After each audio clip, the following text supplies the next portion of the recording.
Hi everyone, number one Marmaduke fan here. I found most of my sketchbooks from college art class days, and I'm so excited to be flipping through these again. And it's also given me opportunity to think about art points, art habits, and just how bad I sucked in art school at this point. And I'm only being half facetious there. I mean, I see my strengths, but this was probably one of the weakest moments for me as an artist. And as I think look back on it, also one of my moments of great doubt, where I have talked about this time in my life obliquely in many videos in this channel, but then just seeing the drawings really ran the point home. One of the first videos I was really proud of, where I really started taking this channel seriously, was on the pros and cons of committing to the bit, responding to Zach, where I made an argument about drawing styles and how to achieve excellence in multiple types of drawing styles. And that's to take multiple types of art styles seriously and to examine them. One of the reasons I came to that conclusion was for a long time in art school, I would look at my work and I would just say, this is ugly. Why is it ugly? I saw it was ugly, but I didn't know how to fix it. So I started reading lots of comics and looking at lots of Renaissance artists, trying to identify, not just say, oh, that's a beautiful painting, but just try to identify how it was beautiful to prescribe and fix the problem I saw in my own work. Last time I also talked a bit about projects I've published either published under my own name or I want to publish under my own name in the future, which means I'm going to skip a lot of stuff. And, since I would talk about it obliquely, how interesting could it be? So I'm going to have to skip over, my superhero character. This was not, I was hoping this was my good sketchbook that I'm actually proud of. This is another from my period where I was just trying to slam this stuff out.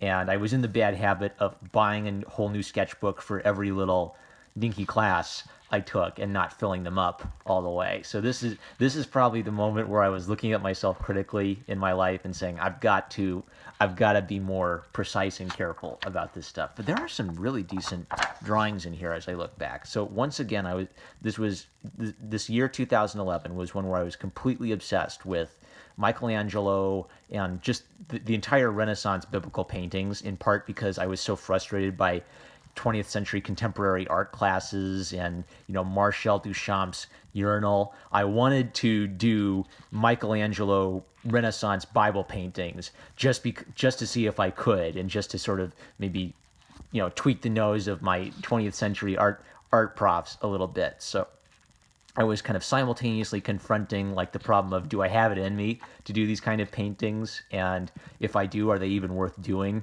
anymore in the 21st century? And how would you go about doing it? How would you go about painting something in a fresh way where if Michelangelo has done his bit on it, what do you have to add to that bit? So I was trying to be as nuts as possible in approaching the biblical subject matter, and sometimes it shows. I found some drawings in here that I am not going to show on a YouTube channel, but I'm willing to talk about most of this stuff. So this was going to be Christ being led from the trial of Herod, I think. And my idea is, well, what about a nude Christ? But everyone else is clothed, but they're clothed in cloaks that are almost ring wraith like. So you would have this complete contrast between a nude figure and billowing cloaked ghost like figures. And this is actually, I think, one. I don't know exactly what the order is of some of these, but this I'm a lot more proud of than what I was doing in the first sketchbook, where I was just and the legs were 20 places. Even in this, I still haven't quite figured out what the heck I want to do with that left leg. I think that's clearly wrong. That's clearly a stretched leg. And then I probably put it back here so he's stumbling. But pretty good rib cage. I feel it. That's the point. The point of this type of sketch is to just give you the idea of what's in your head down on paper, so you can come back and refer to it later. And boy, I really feel the energy in those cloaks, and they feel like cloaked figures. So that's what I'm a little more proud of.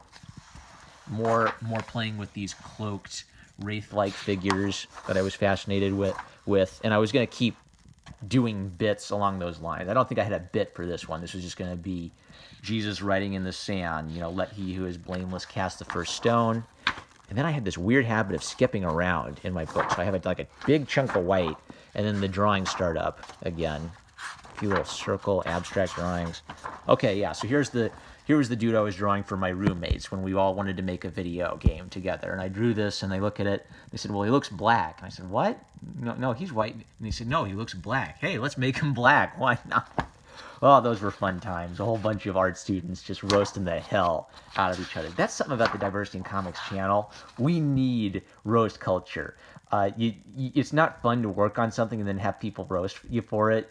But that is a free service people perform for you. When you pay to go to art school, one of the things you're paying for is the benefit of having people roast the heck out of you if you're doing something dumb and you need to improve. These are good thumbnail sketches. This was for a still life. I have a whole bunch of copious notes on drawing with oil pastel. So I was taking notes on what I was noticing about the medium and how I could affect the medium as I drew. Like if I scratched into it, if I layered something, what would be different if I layered 3 layers of color on top of each other versus 1 layer of color. Oh, this is that superhero story I can't talk about. This was a cool scene. I was going to have them fight on the playground and interact with all the playground equipment, sort of like at kung fu mastery level. So they'd spin on the spinner and they'd balance on top of the monkey bars.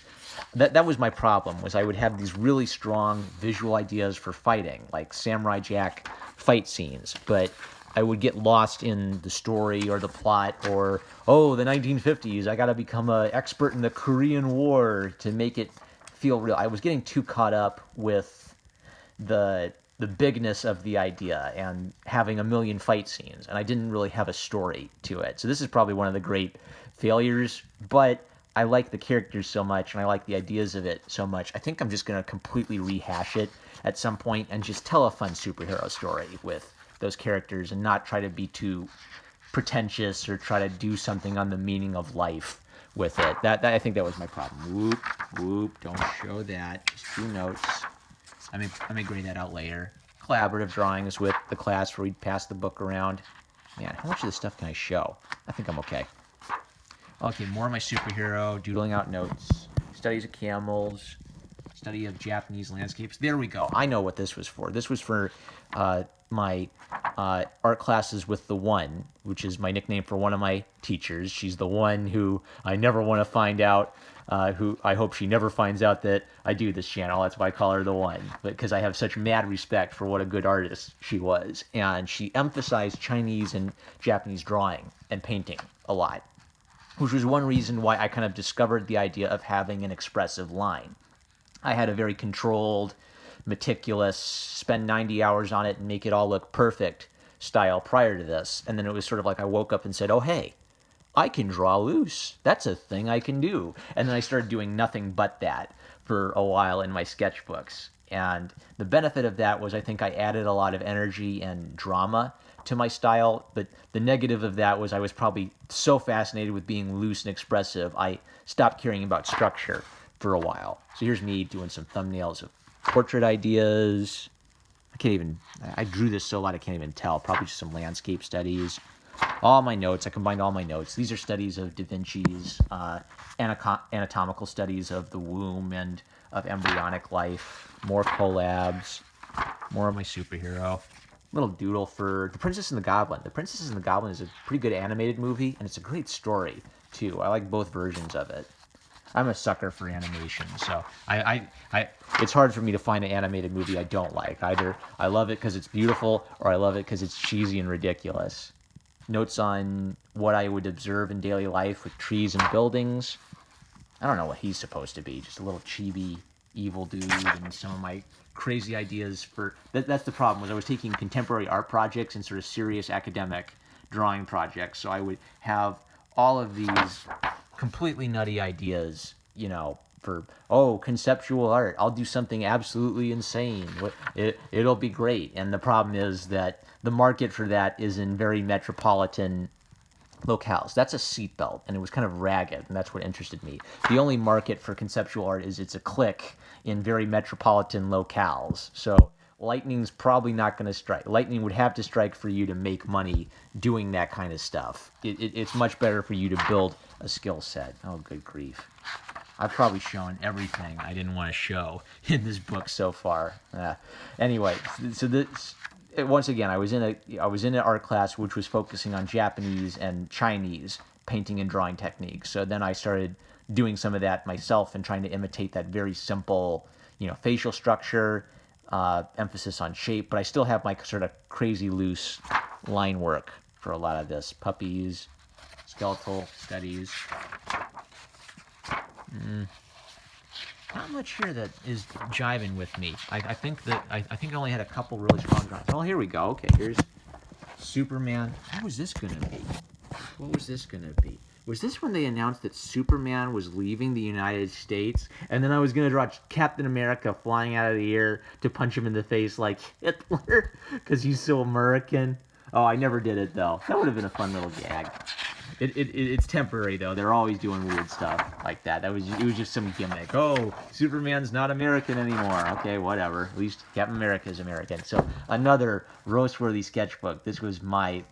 I know this was my low point as an artist because I didn't fill this up. Because it pained me to look at this sketchbook when I was actually very passionate about my art and I had successfully made drawing my habit. I would fill these suckers up and I'd have like taped on extra pages taped at the back of them full of stuff. So this was the weak moment of #1 Marmaduke fan. Hopefully I can find some of my actually decent sketchbooks in the future that I'm proud of. But I don't know. I don't know if I'll make this a series. This was sort of a spur of the moment decision because I dug these up and I was just such a trip down memory lane, but it was also sparking things. That's the importance of the sketchbook. All right, so let's wrap this up and tie a pretty bow on it.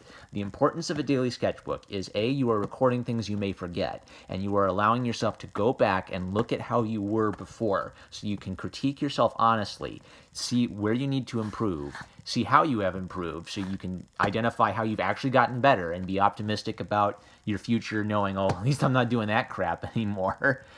And it can let you maybe identify things you forgot about or lost that were real good gems. So not many gems in here.